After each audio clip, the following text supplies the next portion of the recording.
the human mind's capacity to know and to think and to believe. You know, I look at how much trouble people have with mathematics, typically.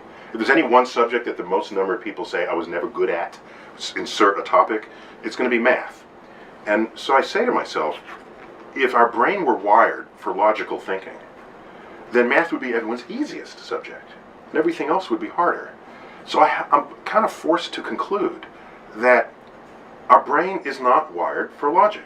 That's a very good point. And it's more than just that. I think there's also a kind of unwarranted pride in being bad at mathematics.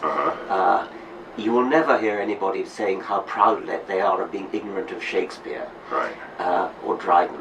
But plenty of people will say they're proud of being ignorant of mathematics. Or if they don't use the word proud, they'll say, I was never good at math. Ha ha ha ha ha. Yeah, they'll chuckle about it. It becomes a joke. There was a thing in one of the British newspapers where a science writer, I think a science journalist, was lamenting the fact that many people in Britain think it takes 1 month for the Earth to orbit the Sun.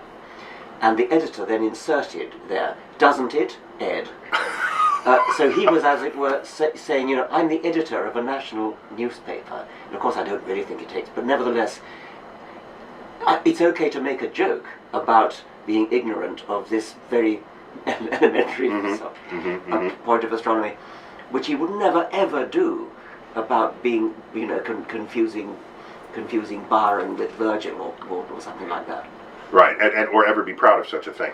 So then you must admit or confess that we as a human organism must have a great challenge before us to think rationally, logically, scientifically.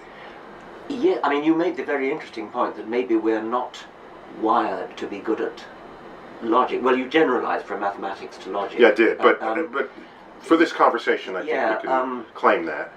Certainly, many people are extremely illogical, but and they, by the way, they get along just fine in life. They live long lives, and.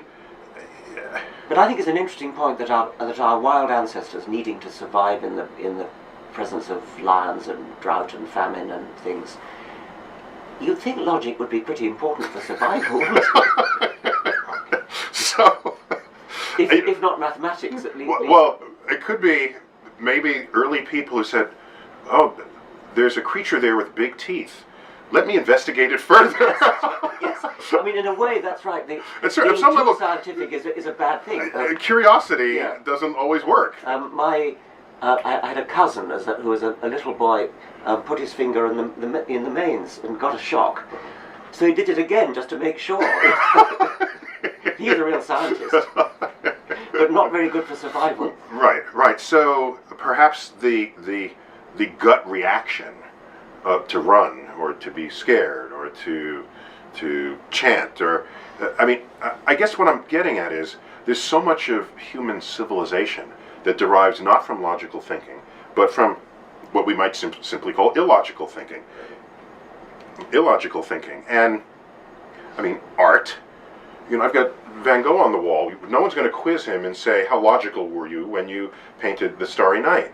And so, what does it mean to object, then, to people who feel this way? Because I'm more...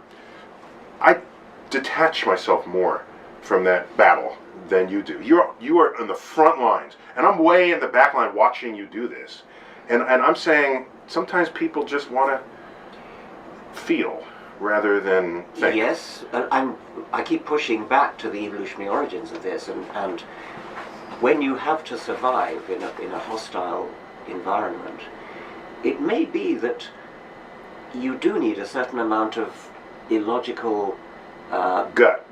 Yes, it may be that you need to fear things which logic tells you. Well, maybe it's a matter of the odds that something is actually dangerous. Well, the cost to you, if it is. The cost to you.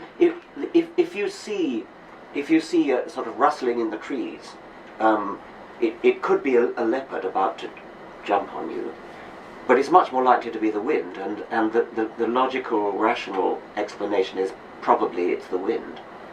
But when your survival depends upon the remote possibility, well, not remote, the rather lower probability that it might be a leopard, the prudent thing is to be